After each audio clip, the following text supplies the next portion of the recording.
Adventures! From the world's greatest comic book magazine, bombarded by cosmic rays, Dr. Reed Richards, Benjamin Grimm, and the siblings Johnny Storm and Susan Storm are the Fantastic Four.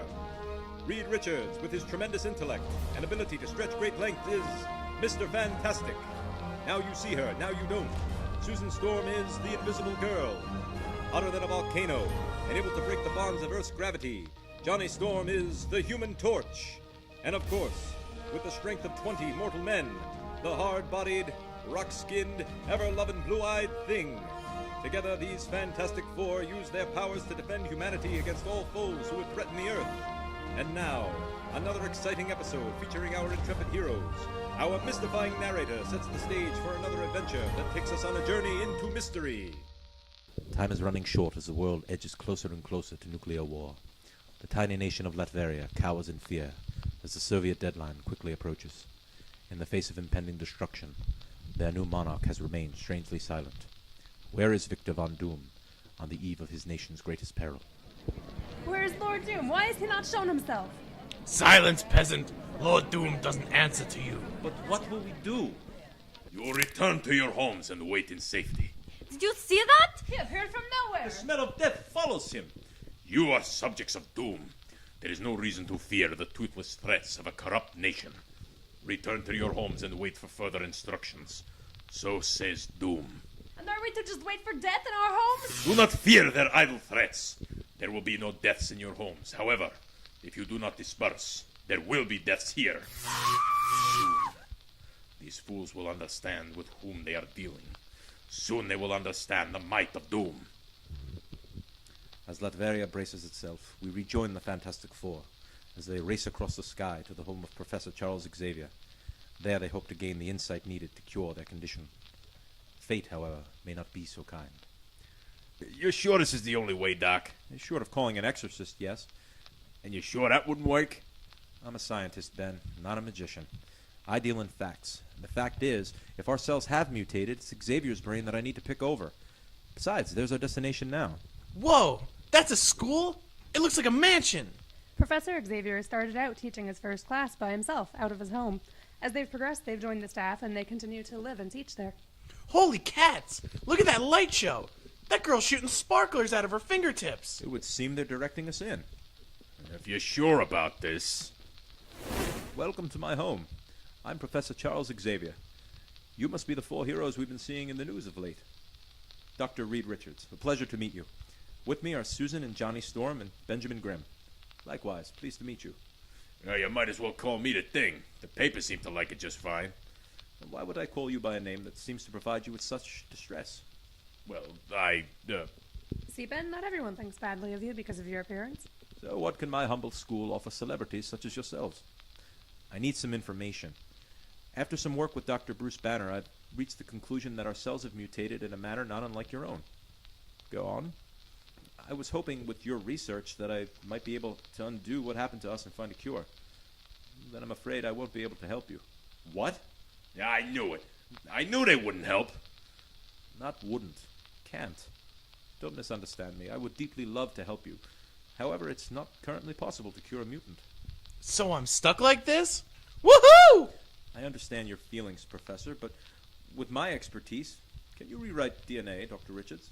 Well, no, That's what it requires. Each piece of a person's DNA is radically changed. To alter it back would take meticulous changes to individual pieces of every strand in the body. So you're saying it is permanent? I should just join the circus. The ever-loving blue-eyed Thing. For a nickel, you can buy peanuts and throw them at me. To be fair, Ben, you fit the part before you changed. Johnny, stop it. What? He's the one being the spoil sport. Don't worry, Ben. I'll figure something out. I'm afraid I have to agree with Johnny. What? Well, not about peanuts in the circus, but about being a spoil sport. You can view this as either a blessing or a curse. Could you have stopped that creature downtown earlier if you weren't changed? Well, no, but... I think you should listen to what some of my students think before judging your situation too harshly.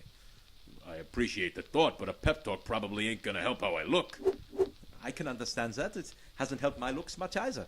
Oh, good heavens, he appeared from thin air. Well, take a good look at me, at my black as pitch skin, at my mouth full of sharp, pointy teeth, at my pointy tail, which I'm very fond of. I was born in Germany during the war. My parents had to smuggle me out of the country to keep me from being purged as a taint upon the alien race. Once they had fled, I was still in danger. No one trusts a face like this. My own parents abandoned me at the monastery in the end. That ain't right. The professor found me and brought me here. He started teaching me how to control my powers and how to help others. Well, sure, but I wasn't born in Germany, but I still grew up taunted and abused.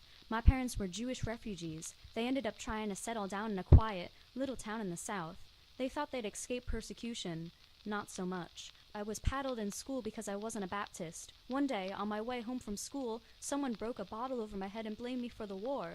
The next time it happened, the bottle passed right through me. You're a mutant too?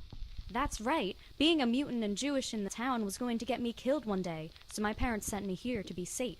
How horrible. I had no idea. Hi! It's the girl who guided us in. Yeah, the one making with the fireworks. My name's Jubilation Lee. Jubilee for short. I'm not so rude as Kurt and Kitty, but I don't give out my name. I was raised by a strict set of parents out in California. We were making the best of it, taking in the sea air and roaming the great forests, until the day I first started making fireworks happen from the tips of my fingers. They took me for a picnic and dumped me by the side of the road. It's all right, though. I don't bear them any ill will. They just did what they had to do. So I found my way here and landed in with a new family. I don't know what to say. This is what you've all been living through? To these young people, Benjamin, you four are heroes, idols. You symbolize what they want more than anything to be, accepted in society for who they are. If you desire to find a cure, by all means do so. But in the time before such a thing is found, don't squander what you've been given. I never thought of it like that before. Don't get me wrong, I still don't like this much, but in the meantime, I guess we gotta make the best of it. That's the spirit, Ben. It's not all bad. I still can't tell the difference anyway. Hey, watch your mouth or I'll put you out, flame breath. Now, let's go home, Reed. I guess this is goodbye, then. Take care, Professor. To you as well, Dr. Richards. Bye. See, they weren't so bad. I think the one that shoots sparklers likes me. Ha! Fat chance. She's already got enough fireworks without you around. Besides, what are you, 11? I'll find a cure, Ben. I promise. Don't spoil the mood, Reed. It'll be all right. Unless it's not. What the heck's happening to our ride? The thrusters are failing. It's like we're being pulled off course. Hold on. Ah, my head. What on earth happened? Magneto happened. You petty humans may have fooled that human sympathizer Xavier, but I am not so easy to fool. You serve those who keep us oppressed. We will see how they like it when their Fantastic Four are crushed by the Brotherhood of Mutants. The Brotherhood? Gosh, those are the guys who've been wrecking military bases and bridges. So you're the ones making those kids look bad. They deserve anything they get. They're too blind to recognize their birthright.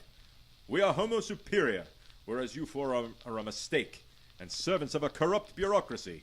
Hey, this is America, buddy, and them's fighting words. This Pebble thinks he can threaten us. Don't make me flatten you, Tubby.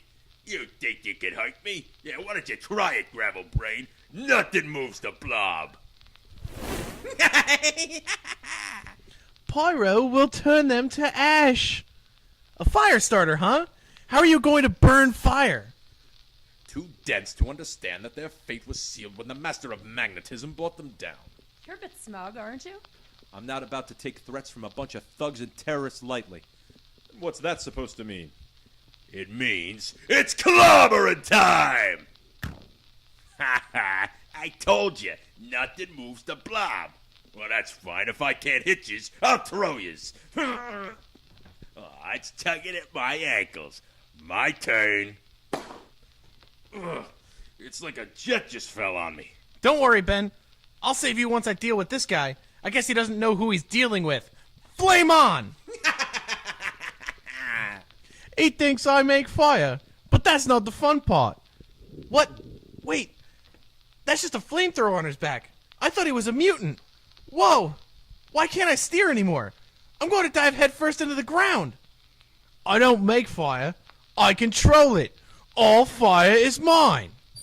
There, that shield will take most of the damage, Johnny. Should you really be worrying about others at your age?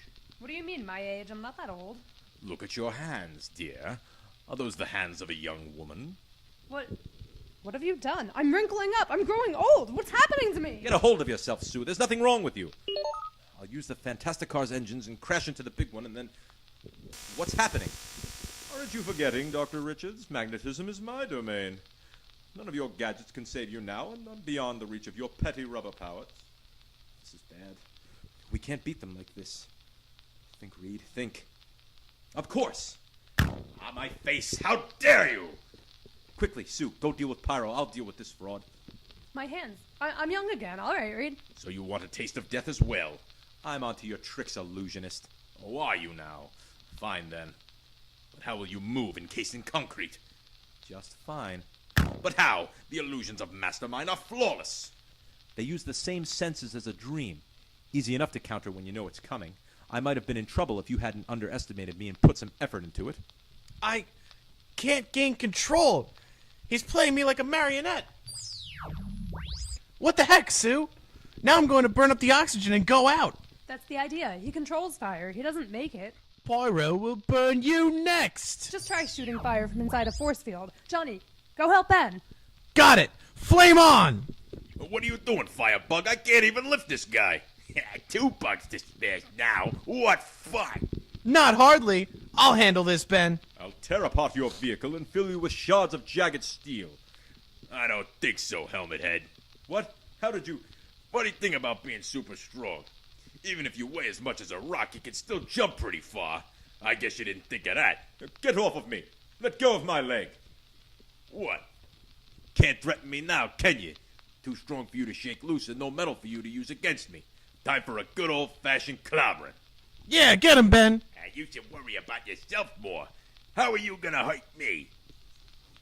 I'm not. You're going to hurt yourself. Huh? Hey, well, what are you spinning around me like that? Come here. I'll flatten you. Whoa. Whoa! That ain't no fair.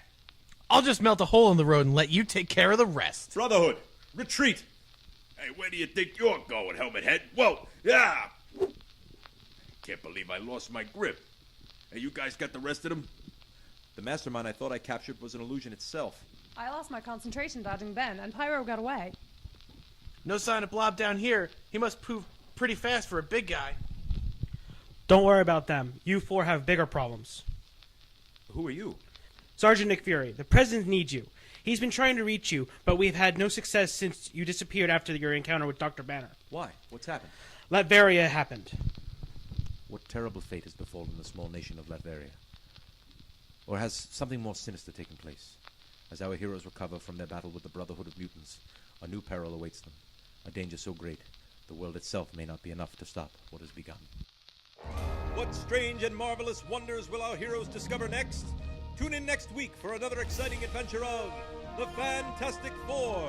Excelsior!